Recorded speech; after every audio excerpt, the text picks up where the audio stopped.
السلام عليكم ورحمة الله وبركاته. طبعا هحكي لكم في الفيديو دوت عن قصة هروب زيزو وتمديد عقد زيزو، وهقول لك كمان عن عقوبة إمام عاشور بعد تجاوزه مع الشناوي، وكمان غياب إمام عاشور أمام المصري بسبب السحر.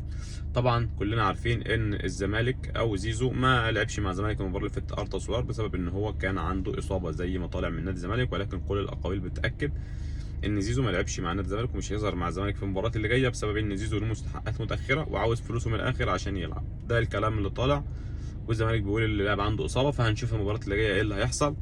طبعا الزمالك عنده مباراه مهمه جدا يوم الخميس في افتتاح الدوري مع بيراميدز. المباراه هتكون الساعه 7. نتمنى كل التوفيق للزمالك، ولكن في عندك حاجه، يعني غياب زيزو عن اول مباراه في الدوري، مش علشان ان هو مصاب او على اساس ان هو في ناس كتير بيقول لك زيزو هرب والكلام ده، لا. زيزو غايب عن اول مباراه في الموسم امام بيراميدز بسبب تراكم الانذارات، لانه تقريبا اخذ انذار الثالث في مباراه فاركو في نهايه الدوري، فطبعا قال لك هيتم ايقافه في اول مباراه هو وحاتم سكر كمان. ما عنديش مشكله في حاتم سكر، عادي ما يلعبش خلاص طول الموسم، تمام. انما زيزو طبعا كنا علينا عارفين ان هو نص الفريق، وهنلاعب فريق صعب زي بيراميدز عامل صفقات، يعني ناقصهم، مش ناقصهم حاجه، ماشي. فريق كله نجوم في كل الاماكن، صفقاته اعلى مستوى، عنده نص ملعب يحارب على الجبهه، ماشي. فعشان كده الزمالك عنده مباراه صعبه، وغياب زيزو هيأثر على الزمالك. طبعا تمديد عقد زيزو، في بعض الاشاعات طلعت ان الزمالك مدد عقد زيزو، مفيش الكلام دوت ملوش اساس من الصحه.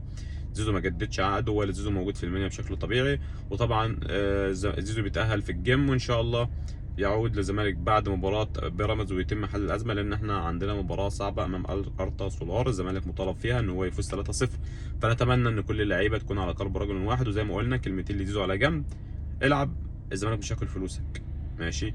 هيجي مجلس منتخب، لو المجلس ما ادكاش فلوسك وما خلصش موضوع المستحقات المتأخرة، تمام، استنى شهر. انت استنيت ده كله، استنى شهر، ماشي، وركز مع الفريق. ابقى هات عرض في يناير وتوكل على الله، محدش يقف قدامك، ماشي. ولكن طبعا ما ينفعش ان انت تغيب عن الزمالك في فتره صعبه زي دي. الزمالك محتاجك انت وفتوح، ونتمنى من الاداره الموجوده او ايا كان الناس اللي جايه ان هم يحلوا برضه مشكله فتوح عشان يبتدي يركز مع الزمالك، لان الزمالك محتاج الاثنين دول في اهم يعني فتره. حاليا الفتره صعبه، الزمالك بيعاني، مش تأليف مدرب، لاعيبه مش عارفه قيمه نادي الزمالك، مفيش مجلس اداره، لسه في انتخابات. فنتمنى ان شاء الله ان الهدوء، ونتمنى التركيز من كل اللعيبه عشان ما نضيعش الموسم. خلينا متمسكين بكل امل بكل مباراه. ان شاء الله الزمالك يقدر يحل الازمات ديت لحد بعد ان شاء الله ما يفك القيد، وفي يناير نجيب صفقات وندعم، وان شاء الله نركز في البطولات اللي احنا مشاركين فيها. فعشان كده لازم كل اللعيبه تركز، لازم كل الناس تحل مشاكل اللعيبه اللي زي زيزو وفتوح، لان دول اهم اتنين لعيبه عند الزمالك، ما ينفعش يستغنى عنهم وانت داخل مباريات صعبه، ماشي، امام بيراميدز والاهلي، وفي مباريات كتير جايه، ماشي. فانت ما تستناش لما الدنيا تضيع منك زي الموسم اللي فات وبعد كده تحاول تلحق، مش هتعرف تلحق. زي ما قلت طبعا قصه امام عاشور بعد المباراه الاهلي خسر السوبر، فالشناوي بيعاتب امام عاشور في غرفه الملابس، قال له سيبك مني، انا فيا اللي مكفيني. طبعا الكلام ما عجبش الشناوي، فطبعا تقريبا حصل مشاده كده ما بينهم.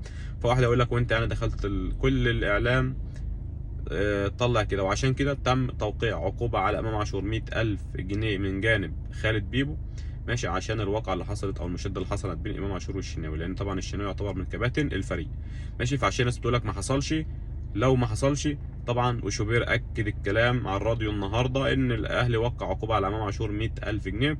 فبعض من جمهور الأهلي أول ما كان إمام عاشور جاي وعارفين إن هو شاتمهم وشاتم كل الرموز بتاعتهم، قال لك ده إحنا هنجيبه وهنعلمه الأدب.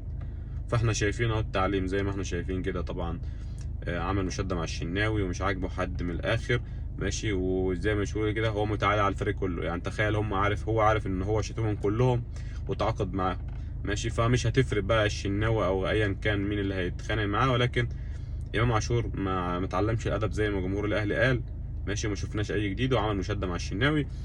طبعا موقع الاهلي الرسمي اللي هو الاهلي نيوز طلع خبر غريب جدا، قال لك النهارده السحر اشتغل. ازاي يا جدعان السحر مش مرتضى منصور مشي؟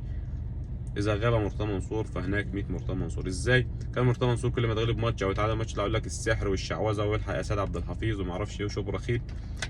الاهلي اول طبعا امام عاشور هيغيب عن مباراه المصري، طبعا الاهلي عنده مباراه المصري بكره، فامام عاشور هيغيب، فقال لك السحر اشتغل، امام عاشور معمول له سحر وهيغيب بسبب الاصابه، لان طبعا معمول له سحر. وده طبعا كلام يعني محدش عاقل يصدقه، محدش عاقل يصدق الكلام ده. ولكن طبعا زي ما قلنا كنا بنضحك على مرتضى منصور، فدلوقتي صفحه الاهلي الرسميه او موقع الاهلي الرسمي يقول لك امام عاشور غايب بسبب السحر امام المصري، وكلنا عارفين ان هو تقريبا عنده اصابه او غايب بسبب العقوبات الموقعه عليه، محدش عارف. ولكن طبعا امام عاشور قنبله موقوته داخل غرفه ملابس النادي الاهلي، وهتنفجر واحده واحده، وهتسمع كل مره مشادات مع ده ومشادات مع ده ومشادات مع ده.